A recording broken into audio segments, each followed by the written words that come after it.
Native speakers സംസാരിക്കുന്ന പോലെ English സംസാരിക്കണോ നിങ്ങൾക്ക്?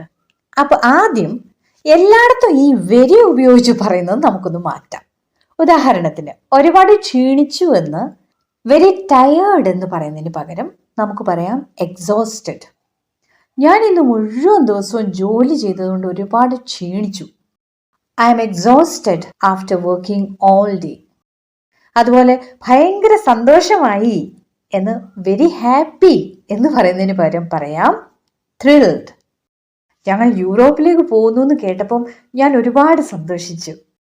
I was thrilled when I heard we are going to Europe. ഇനി ഒരുപാട് ദുഃഖമായി എന്നതിന് വെരി സാഡ് എന്ന് പറയുന്നതിന് പകരം ഡെവസ്റ്റേറ്റഡ് എന്ന് പറയാം.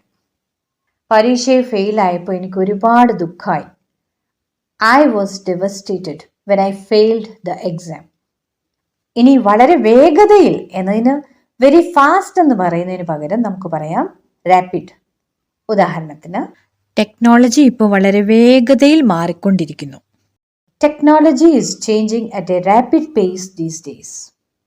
അതുപോലെ മികവുറ്റതാണ് എന്നതിന് വെരി ഗുഡിന് പകരം പറയാം എക്സലന്റ്. അവളുടെ ഇംഗ്ലീഷ് ഉച്ചാരണം മികവുറ്റതാണ്. Her English pronunciation is excellent.